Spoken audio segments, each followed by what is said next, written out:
tenemos un invitado muy especial que nos enorgullece compartir con ustedes. Está el doctor Luis Antonio Pando Orellana. Es un connotado médico, neuropsiquiatra con 30 años de experiencia dentro de la psiquiatría y más de 10 años en la neurología. Es egresado de la Universidad Nacional Autónoma de México y del Instituto Politécnico Nacional. Ha sido candidato a doctor en ciencias con especialidad inmunológica clínica, certificado por invitación de diversos consejos médicos, entre ellos el Texas State Board of Medicine, el ABMS en Washington como neurólogo psiquiatra de adultos y niños, es residente del Hospital Español de Neuropsiquiatría, tiene una gran experiencia hospitalaria pública, estuvo en el Hospital Infantil de México, certificado en pediatría, ahora es ya un hospital privado, Grupo Star Médica. Es experito del Tribunal Superior de Justicia del Distrito Federal, certificado en medicina forense y un gran investigador clínico, sobre todo de este gran centro que lleva el nombre del doctor Ignacio Chávez en el servicio de cardiopediatría. Bueno, tenemos un tema de verdad que pues tiene un historial laboral docente encomiable, doctor, le agradecemos su presencia y vamos a platicar hoy con usted del encefalograma virtual. Le recordamos que estamos en www.radiolegal.com.mx por si tiene alguna inquietud al respecto. Aquí el especialista, y agradeciéndole también sus llamadas, nos dirá exactamente todo lo que usted necesite saber en torno al tema. Encefalograma virtual, sabemos lo que es el encefalograma, pero el virtual, mucha gente como un servidor lo ignora. ¿Para qué sirve? ¿Cuándo nace? ¿Cómo se da?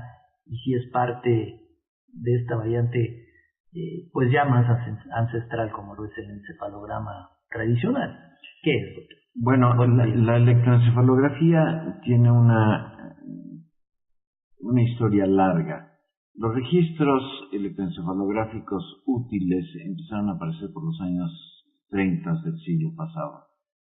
Y hubo dos personajes fundamentales en esto, de los cuales el más famoso es el Dr. Wilder Penfield, que junto con su neurofisiólogo, así se les llama a las personas que registran y estudian la electroencefalografía, mapearon algo que se llama el homúnculo humano dibujado en la corteza cerebral de acuerdo a las sensaciones, a las emociones, a los recuerdos, a los movimientos que registraba un paciente en neurocirugía, estando despierto, porque hay que recordar que el cerebro no duele.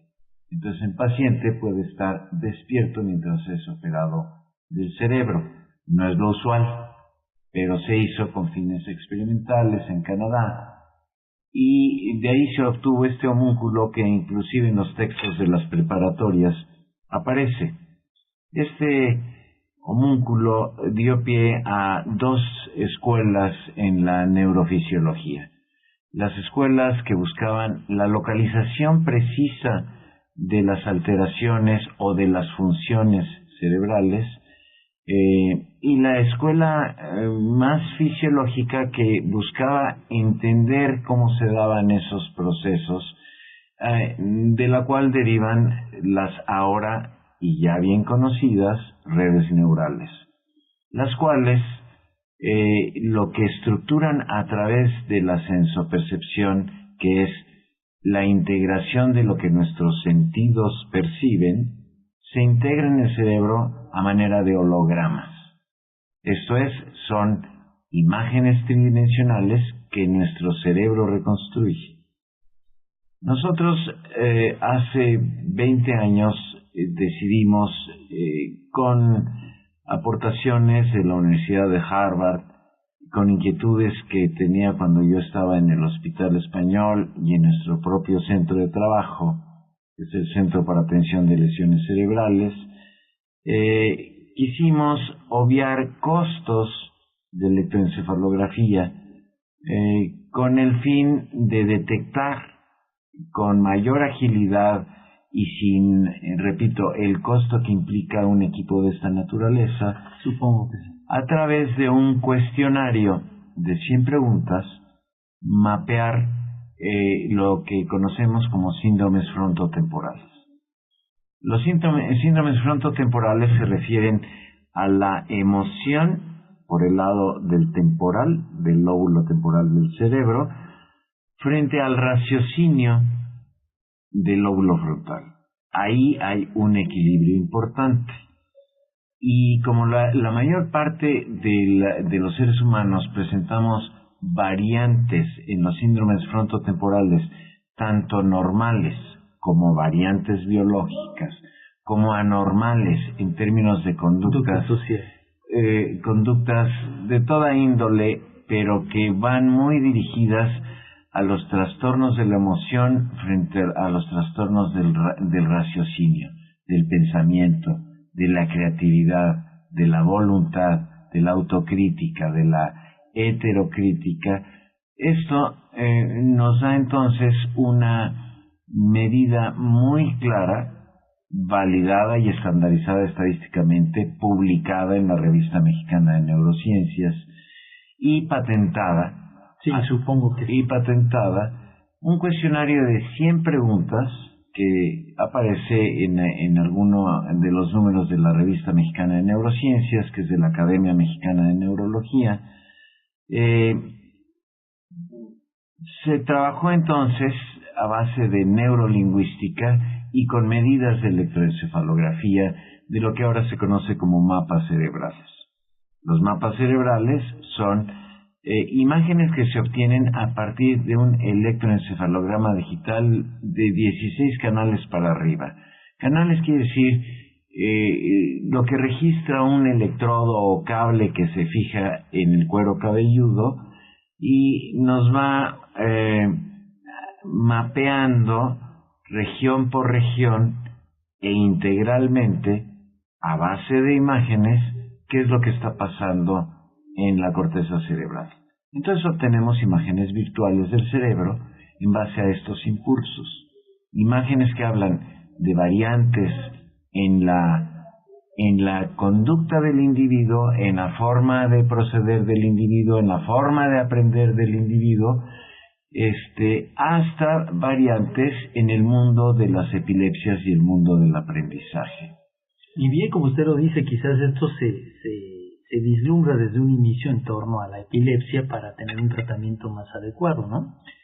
Por el lado de la patología cerebral y por el lado de los trastornos de aprendizaje, tenemos imágenes muy claras, desde el niño disléxico, desde la patología de aprendizaje que incluye el déficit de atención, hasta los trastornos del afecto, los trastornos de pensamiento que entran en los trastornos psiquiátricos mayores, hasta las variantes inclusive de a qué se dedica una persona.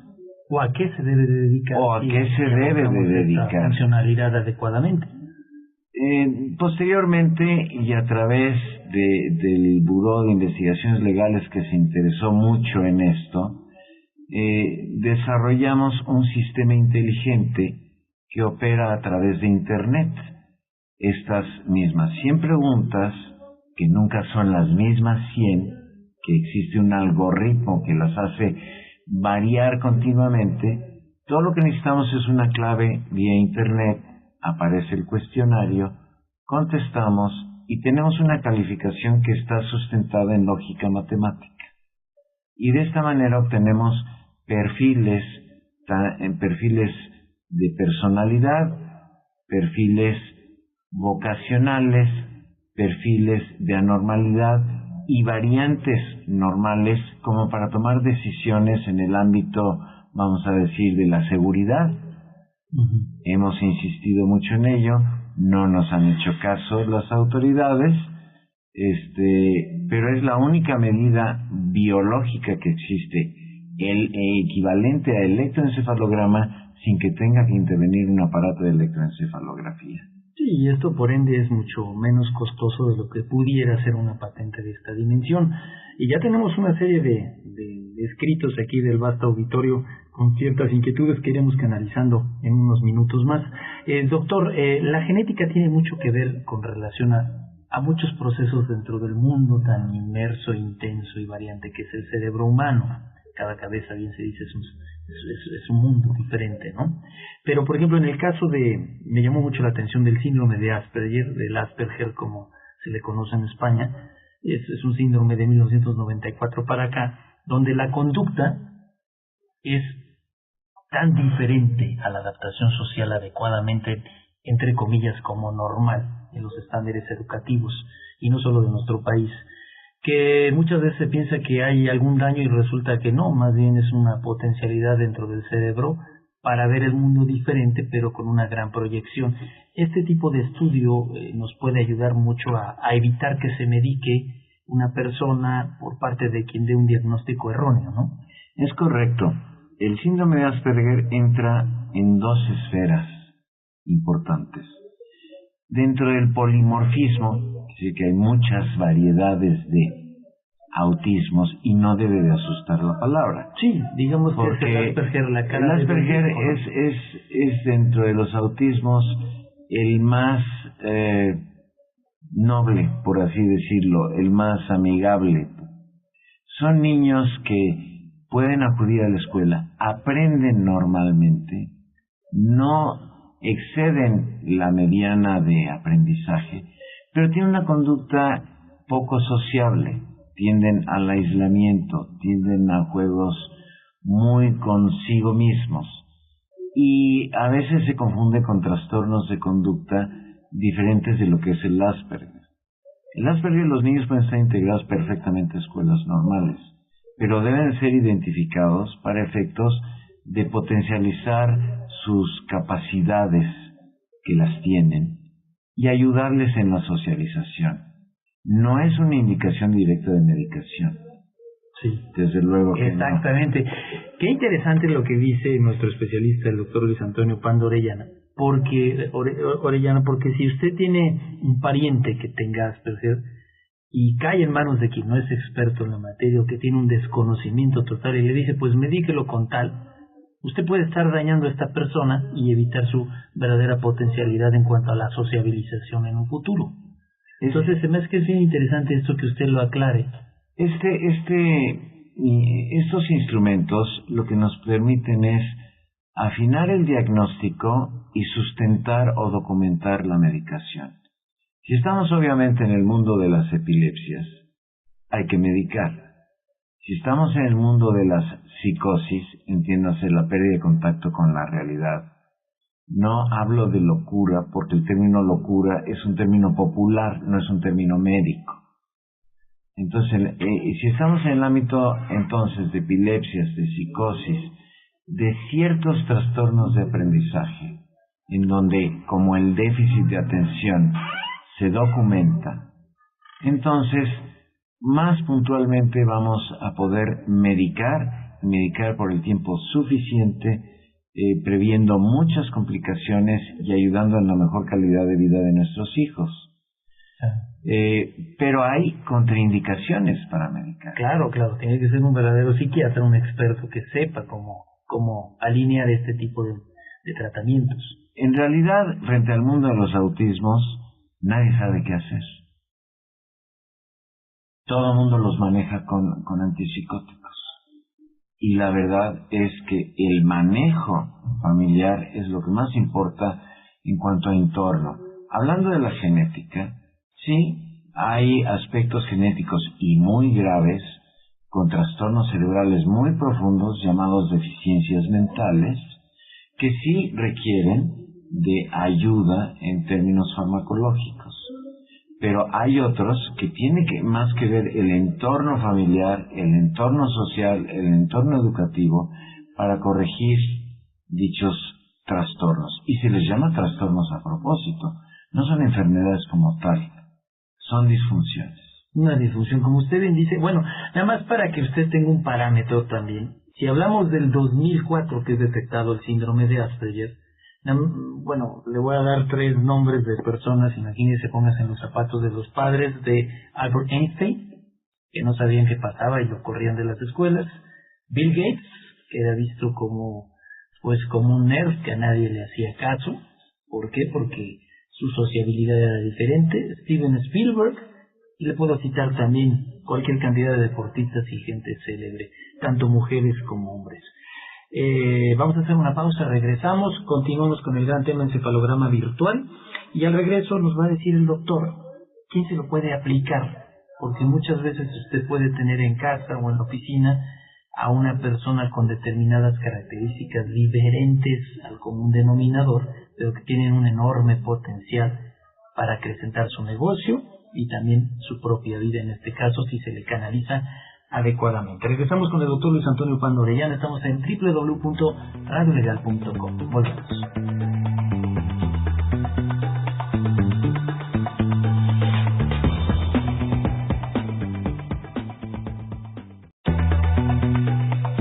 Regresamos aquí en cabina. Muchas gracias a la familia Zamora, Pérez del Río le manda muchos saludos, la familia Gutiérrez y el señor Francisco González, también muy interesante sus puntos de vista en torno al encefalograma virtual, también esta variante de hablar del Asperger. Ahora, nos dice, ¿qué tan viable pudiera ser esto aplicarlo a un jefe de recursos humanos? ¿Y qué le puede usted decir como especialista, doctor Luis Antonio Pando? Bueno, yo creo que el instrumento denominado electroencefalograma en virtual o en sus siglas EDPOL es un instrumento muy versátil para detectar a manera de medida biológica lo que está pasando como variante de conducta humana en la combinación del lóbulo frontal, que es el raciocinio, gruesamente hablando, en un balance con el lóbulo temporal, que es la emoción, la impulsividad y la agresividad.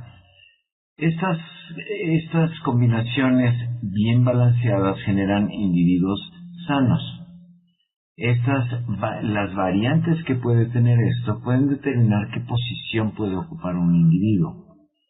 Voy a poner un ejemplo en el ámbito de la seguridad. Claro. ¿A quién le soltamos una pistola y a quién no? Exacto. Yo supongo, y mire, yo se lo voy a decir externamente como un ciudadano común y corriente, que una persona que cayó inmerso en el mundo de las drogas, que tocó fondo, que se rehabilita, que aparentemente es un nuevo ser socialmente hablando, productivo, pues ya quedó dañado.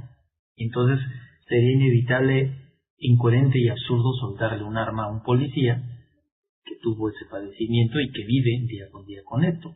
Digo, qué bueno, enhorabuena de volver a nacer, pero el cerebro queda dañado y no le puede soltar un arma, ¿no? Pues justamente esta prueba, que puede aplicarse de los 15 años en adelante y que se obtiene mediante una clave de Internet. ¿Me puede dar la clave, doctor? Bueno, la página web es www.e de Eduardo, B de Valor, P de Pedro, O, L de Luis, edepol.com.mx. Da acceso a la página y, aparte de ser una página que explica, comenta de qué se trata la prueba, se obtiene una clave a través del Buró de Investigaciones Legales, que son, junto con servidor, quienes desarrollamos el sistema inteligente para efectos de que pueda aplicarse masivamente vía Internet, y que esas 100 preguntas que representan el electroencefalograma como tal, sin necesidad del equipo. Pero si hubiera necesidad del equipo, ¿hay alguna instancia? No, si hubiera necesidad del equipo, por supuesto. La aplicación de los mapas cerebrales, si hubiera necesidad de ello, pues yo lo hago. Claro, y ahí tienen sus datos en esta página. Y los datos mis datos vienen en esta página. Este instrumento ha sido particularmente orientado a dos ámbitos. El ámbito de los recursos humanos, para definir como medida biológica y junto con los demás perfiles que se obtienen, cuál es la posición idónea para el individuo, con una medida biológica, que no hay medidas biológicas. Casi todas son de índole laboral, psicológico, de habilidades, etcétera, pero esta es una medida biológica, la única que existe, hecha aquí, y no existe otra en el mundo. Entonces, está debidamente patentada, está debidamente validada y estandarizada, está publicada en la Revista Mexicana de Neurociencias de la Academia de Neurología, y de esta manera garantizamos el respaldo que hay para efectos tanto científicos como técnicos. En el mundo laboral es muy importante. Lo que pasa es que, como dice verdad, es que nadie quiere oír respecto a variantes biológicas que determinan en el ámbito de la seguridad si hemos de darle a alguien una pistola o no, o alguien que toma decisiones muy importantes para este país, si tiene la capacidad de tomarlas o no. No me refiero a las técnicas, me refiero a como ser humano, a su biología, al daño que pueda presentar a la salud o variante de salud, a la función o variante de función. Porque puede haber gente que tiene una filtración y le arma hasta una guerra, ¿no? Puede haber personas muy inteligentes, y la historia lo demuestra, que son incapaces de tomar decisiones a favor de una población, sino más bien a favor suyo. Y de esto tenemos abundantísimos ejemplos. Entonces, así como se le revisa todo a un presidente, todo a un gobernador, todo a alguien que va a ejercer una función pública y tienen que declarar sus bienes y tienen que demostrar que son honestos, etcétera, todo lo que todos quisiéramos, deberían de demostrar que tienen la misma salud cardíaca que la salud cerebral. Esta salud mental se mejora con mucho a través de este proceso, esta tecnología, ¿no? A través de esta tecnología se pueden corregir cosas o se pueden promover cosas que están ahí escondidas y que no se han manifestado debidamente y que pueden ser tremendamente creativas. Es importante mencionar que el hecho de medicar al paciente no implica que ya es un caso perdido. Al revés, cuando un profesional de medicina del cerebro, como lo es usted, medica con el conocimiento de lo que está prescribiéndole al paciente, pues está adelantando un proceso de mejoría en un 90-95%, ¿no? Yo creo que el cerebro es una víscera.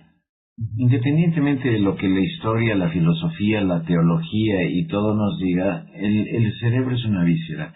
Y como víscera se descompone, es disfuncional. Así como hacemos una gastritis, pues podemos hacer una encefalitis. Entonces, hay muchas situaciones que pueden lastimar al cerebro: infecciones virales, traumatismos, un parto complicado, falta de oxigenación, un paro cardíaco, no se diga. Todo eso lastima al cerebro y posteriormente se pueden presentar manifestaciones no necesariamente anormales, pero que pueden modificar la conducta de la persona. No se diga las drogas o el alcohol. Todo esto nos lleva al mundo de la neuropsicofarmacología. Y estos medicamentos están diseñados no como camisas de fuerza farmacológicas, como alguna vez se les ha descrito. Están diseñadas para optimizar la función que se encuentra disminuida, o frenar las acciones que están excedidas en el cerebro. Es decir, modularlo de tal suerte que el individuo sea funcional. Eso es la clave, es muy interesante. Estamos hablando de encefalograma virtual con el especialista, el doctor Luis Antonio Pando Orellano, aquí en Radio Legal. Hacer que una gente produzca y que además ella misma se sienta a gusto en ese funcionamiento social. De hecho, la salud en una aspiración universal está descrita como el completo estado de bienestar físico, psicológico y social, y no nada más la ausencia de enfermedad. Es una aspiración, ciertamente, no existe, ciertamente. Yo no conozco individuos normales, conozco variantes de funcionalidad. La variante de funcionalidad nos hace aptos socialmente. Claro. Las variantes de disfuncionalidad es lo que llamamos trastornos o disfunciones o deficiencias o excesos en áreas que están fuera de rango para convivir funcionalmente en nuestra sociedad, en nuestra familia, como individuos. Doctor, nosotros como seres humanos, y esto en el orbe, en todo el mundo, recurrimos al potencial de nuestro cerebro en un 3-5%. Con este tratamiento de encefalograma virtual, aparentemente, aunque usted diga, bueno, esta es una persona modelo, funcionalmente, socialmente es brillante, con este tratamiento mejora mucho esta potencialidad del cerebro. Bueno, hay un aforismo o dicho griego en el templo de Apolo en Delfos, en Grecia, que se le atribuye a Sócrates, no lo dijo Sócrates, lo decían todos los griegos. Y eso que él decía, yo solo sé que no es nada. Eso sí lo dijo, pero el conócete a ti mismo. El conócete a ti mismo permite tomar decisiones a favor del individuo, a favor de su familia, a favor de la sociedad. Sus decisiones son menos impulsivas, sus decisiones son más racionales y más estables emocionalmente. Eso es lo que podría definirse como salud mental. Yo no conozco individuos normales, sí. Conozco variantes, y las variantes se dividen en dos: o funcionamos o no funcionamos. Los que no funcionan son los que necesitan tratamiento. Los que sí funcionan necesitan impulso, crecimiento.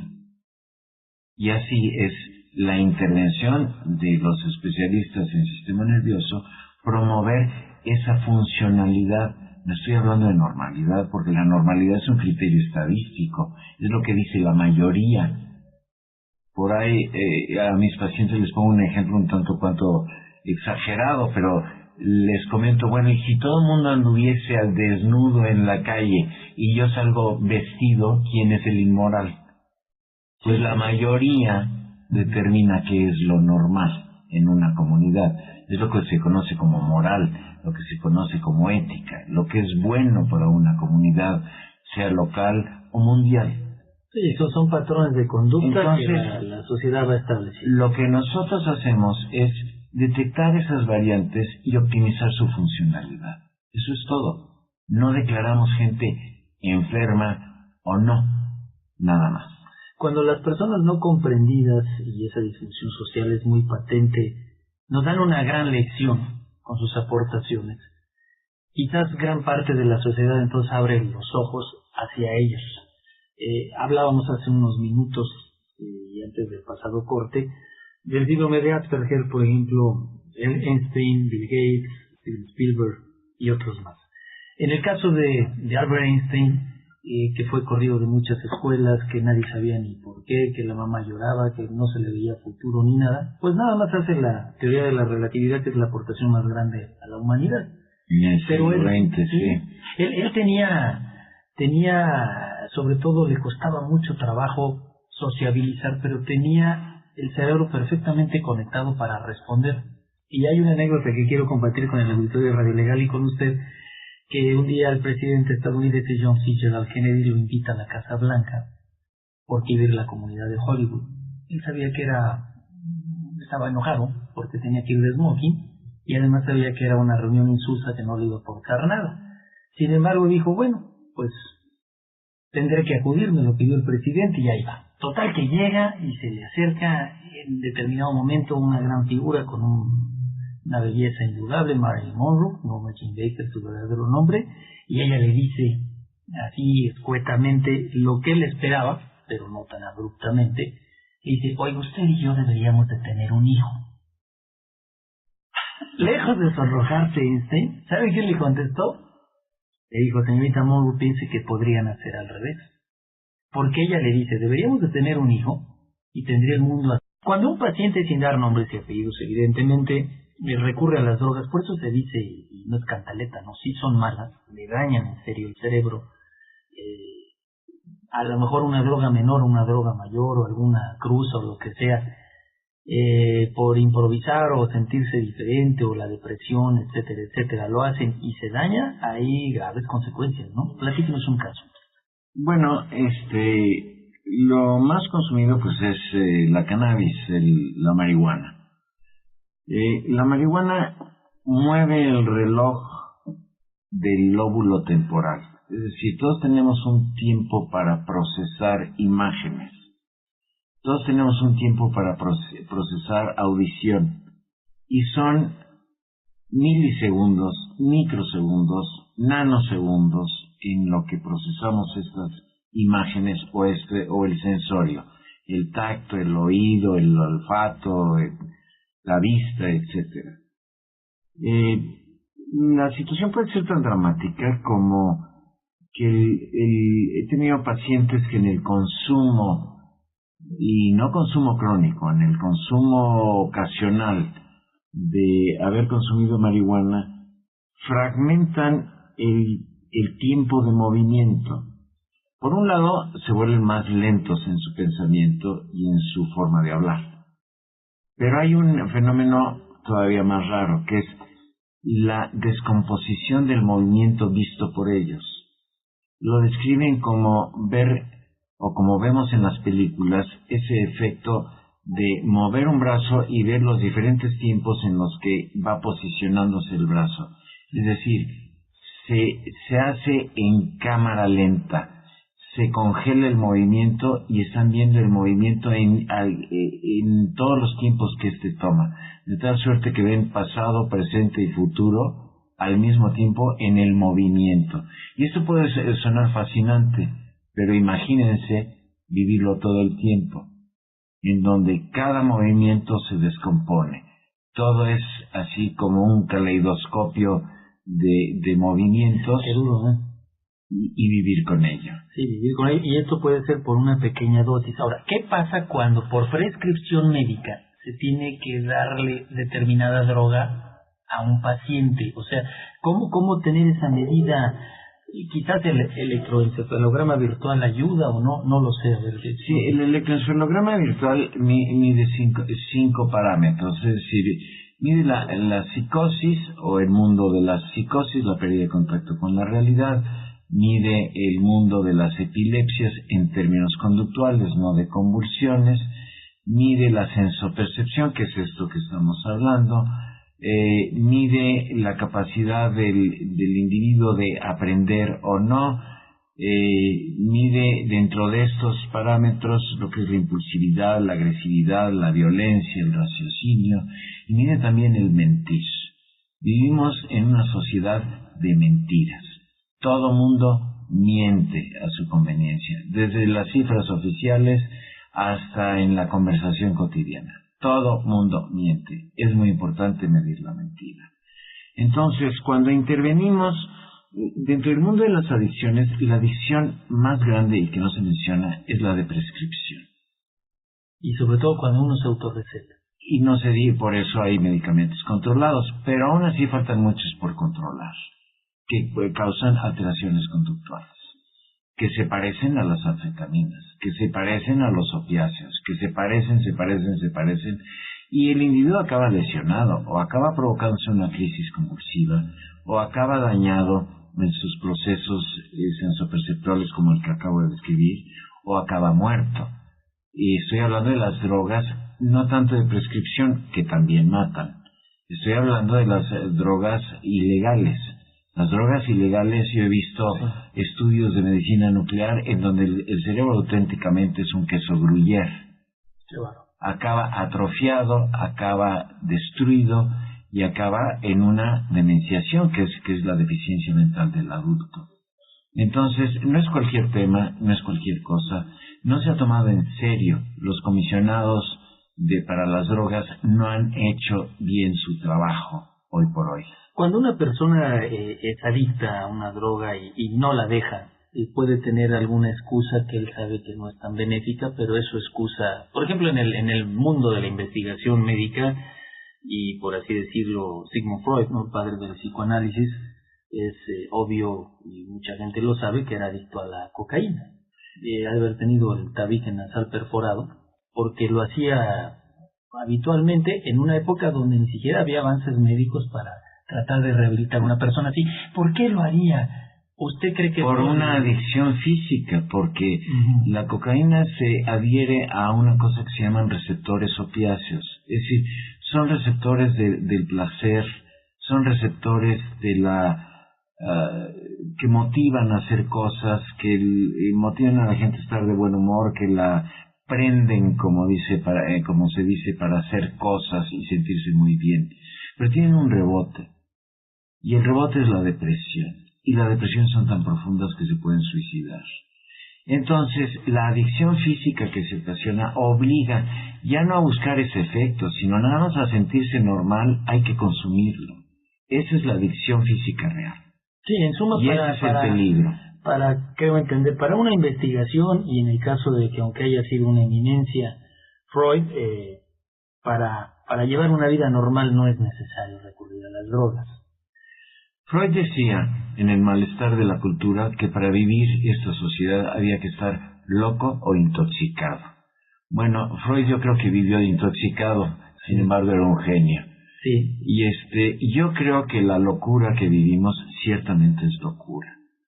Pero está en nosotros, en nuestro medio más cercano, no hacer de esa locura el modus vivendi, el modus operandi. ¿Qué hacemos cuando los medios electrónicos propagan mucha violencia y este tipo de locuras? Yo diría que habría que ser muy selectivo con los medios electrónicos. Aquí nos puede servir mucho el encefalograma virtual. El encefalograma virtual nos dice qué tendencias tenemos, hacia dónde vamos, en dónde estamos mejor posicionados y cómo podemos buscar nuestra mejor calidad de vida.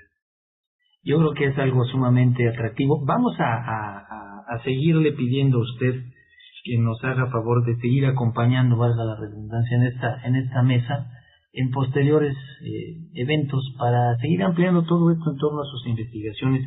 En verdad que este tema encefalograma virtual, sus distintas variantes que hoy tocamos, como el autismo, el síndrome de Asperger y también la psicosis, las epilepsias, las toxicomanías, todo. Bueno, finalmente pudiéramos sintetizar algo con relación a que nada sucede si primero no ha habido un sueño. Pero si usted pretende ser sano mentalmente, una gran opción es el encefalograma virtual. ¿Nos puede dar sus datos, teléfonos, la página? La página es www.evepol.com.mx y los teléfonos es el 55 23 26 84 o 55 23 29 83, o los teléfonos también del Buró de Investigaciones Legales, que 55 28 09 09. Encefalograma virtual. Muchísimas gracias al doctor Luis Antonio Pando Orellana, médico neuropsiquiatra con más de 30 años de experiencia dentro de la psiquiatría y más de 10 en la neurología. Un verdadero placer tenerlo en esta mesa de trabajo, compartir con nosotros y con nuestro auditorio sus conocimientos. Y bueno, vamos a regresar con música y le agradecemos nuevamente su presencia.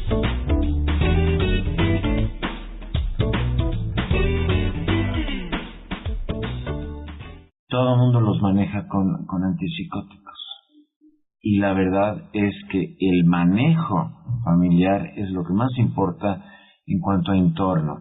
Hablando de la genética, sí, hay aspectos genéticos y muy graves con trastornos cerebrales muy profundos llamados deficiencias mentales que sí requieren de ayuda en términos farmacológicos.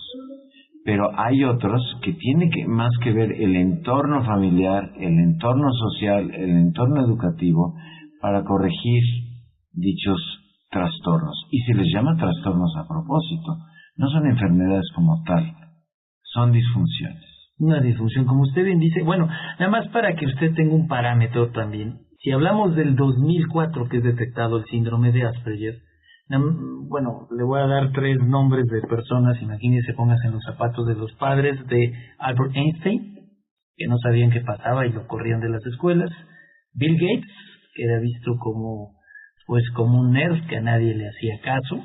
¿Por qué? Porque su sociabilidad era diferente. Steven Spielberg, y le puedo citar también cualquier cantidad de deportistas y gente célebre, tanto mujeres como hombres.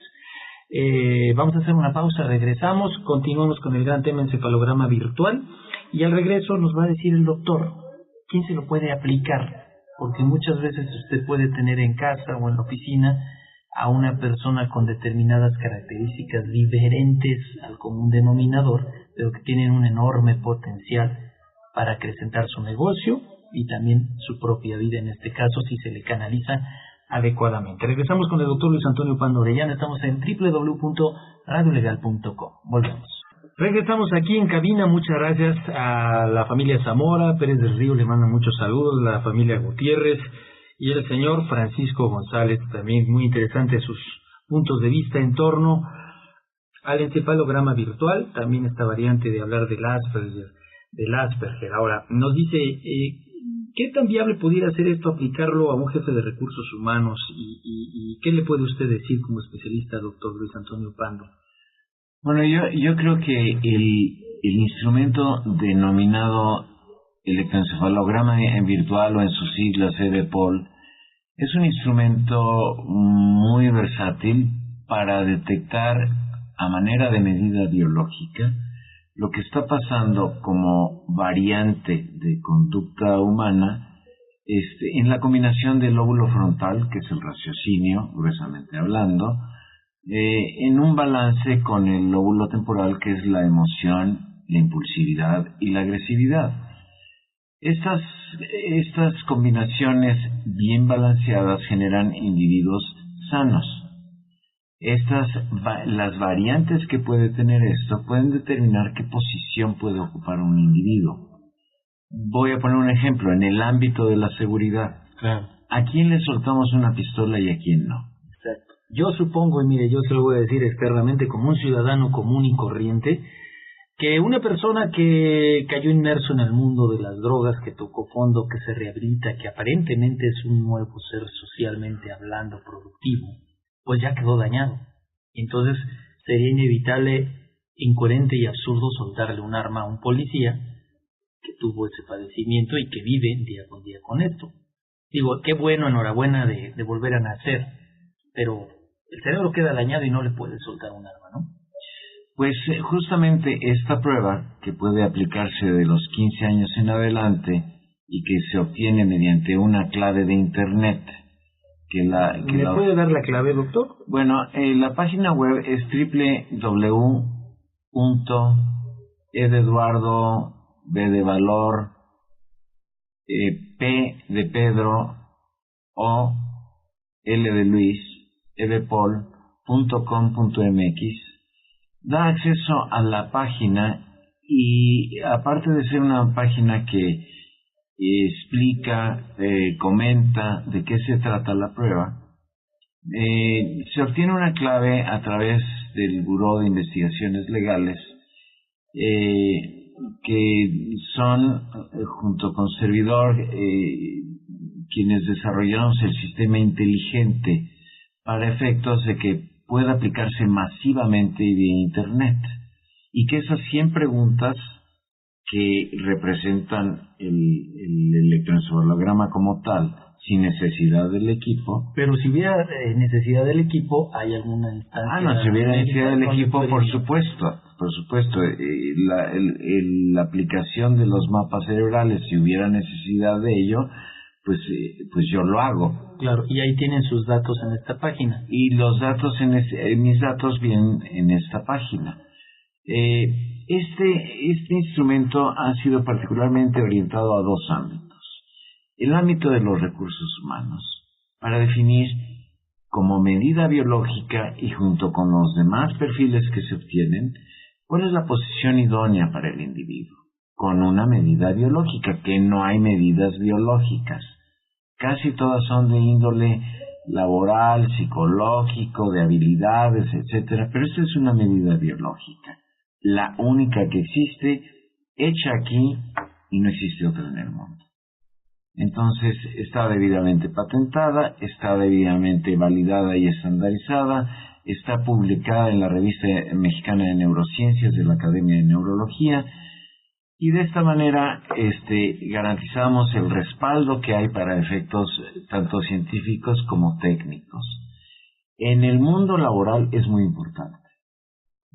Lo que pasa es que, como dice verdades que nadie quiere oír respecto a variantes biológicas que determinan en el ámbito de la seguridad si hemos de darle a alguien una pistola o no, o alguien que toma decisiones muy importantes para este país, si tienen la capacidad de tomarlas o no. No me refiero a las técnicas, me refiero a como ser humano, a su biología, al daño que pueda presentar a la salud o variante de salud, a la función o variante de función. Porque puede haber gente que tiene una fijación y le arma hasta una guerra, ¿no? Puede haber personas muy inteligentes, y la historia lo demuestra, que son incapaces de tomar decisiones a favor de una población, sino más bien a favor suyo. Y de esto tenemos abundantísimos ejemplos. Entonces, así como se le revisa todo a un presidente, todo a un gobernador, todo a alguien que va a ejercer una función pública y tienen que declarar sus bienes y tienen que demostrar que son honestos, etcétera, todo lo que todos quisiéramos, deberían de demostrar que tienen la misma salud cardíaca que la salud cerebral. Esta salud mental se mejora con mucho a través de este proceso, esta tecnología, ¿no? A través de esta tecnología se pueden corregir cosas o se pueden promover cosas que están ahí escondidas y que no se han manifestado debidamente y que pueden ser tremendamente creativas. Es importante mencionar que el hecho de medicar al paciente no implica que ya es un caso perdido. Al revés, cuando un profesional de medicina del cerebro, como lo es usted, medica con el conocimiento de lo que está prescribiéndole al paciente, pues está adelantando un proceso de mejoría en un 90-95%, ¿no? Yo creo que el cerebro es una víscera. Independientemente de lo que la historia, la filosofía, la teología y todo nos diga, el cerebro es una víscera. Y como víscera se descompone, es disfuncional. Así como hacemos una gastritis, pues podemos hacer una encefalitis.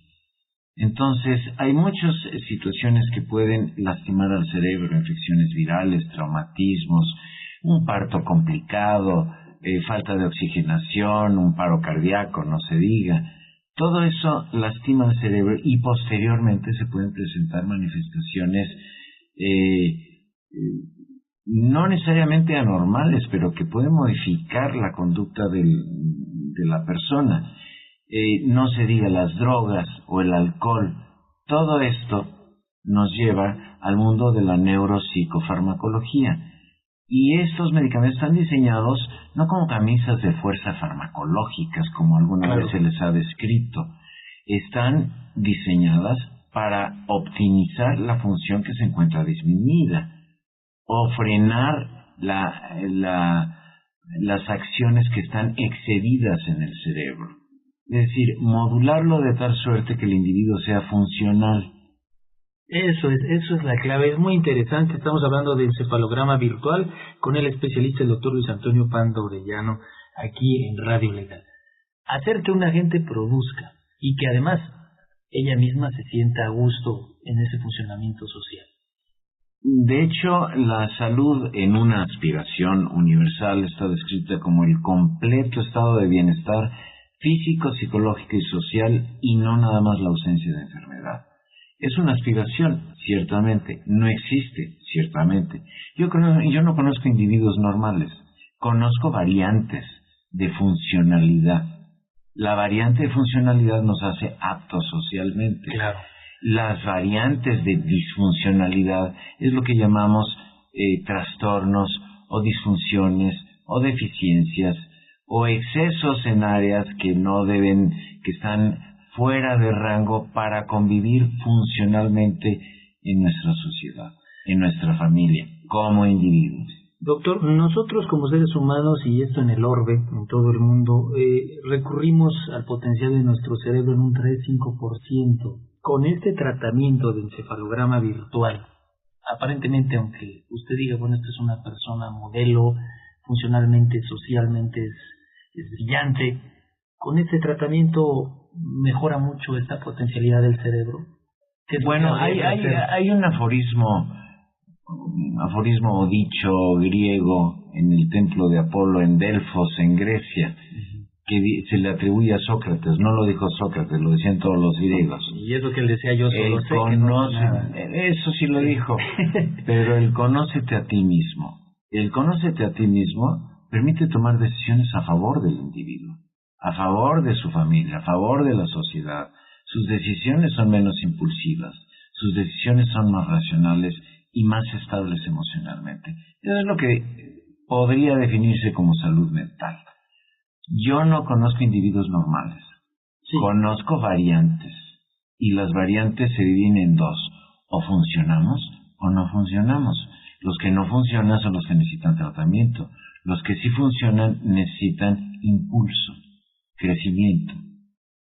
Y así es la intervención de los especialistas en sistema nervioso, promover esa funcionalidad No estoy hablando de normalidad, porque la normalidad es un criterio estadístico, es lo que dice la mayoría. Por ahí a mis pacientes les pongo un ejemplo un tanto cuanto exagerado, pero les comento, bueno, y si todo el mundo anduviese al desnudo en la calle y yo salgo vestido, ¿quién es el inmoral? Pues la mayoría determina qué es lo normal en una comunidad. Es lo que se conoce como moral, lo que se conoce como ética, lo que es bueno para una comunidad, sea local o mundial. Sí, son patrones de conducta. Entonces, que la sociedad va a establecer. Lo que nosotros hacemos es detectar esas variantes y optimizar su funcionalidad. Eso es todo. No declaramos gente enferma o no, nada más. Cuando las personas no comprendidas, y esa disfunción social es muy patente, nos dan una gran lección con sus aportaciones, quizás gran parte de la sociedad entonces abre los ojos hacia ellos. Hablábamos hace unos minutos, y antes del pasado corte, del síndrome de Asperger, por ejemplo, Einstein, Bill Gates, Steven Spielberg y otros más.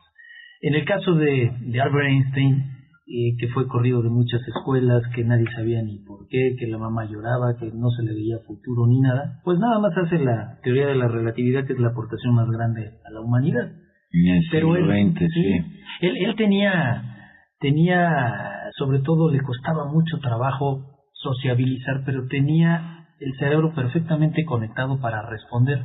Y hay una anécdota que quiero compartir con el auditorio de Radio Legal y con usted, que un día el presidente estadounidense John Fitzgerald Kennedy lo invita a la Casa Blanca porque iba a ir a la comunidad de Hollywood. Él sabía que estaba enojado porque tenía que ir de smoking, y además sabía que era una reunión insulsa que no le iba a aportar nada. Sin embargo dijo, bueno, pues tendré que acudir, me lo pidió el presidente y ahí va. Total que llega y se le acerca en determinado momento una gran figura con una belleza indudable, Marilyn Monroe, Norma Jean Baker, su verdadero nombre, y ella le dice así escuetamente lo que él esperaba, pero no tan abruptamente. Le dice, oiga, usted y yo deberíamos de tener un hijo. Lejos de sonrojarse Einstein, ¿sabe qué le contestó? Le dijo, señorita Monroe, piense que podrían hacer al revés. Porque ella le dice, deberíamos de tener un hijo y tendría el mundo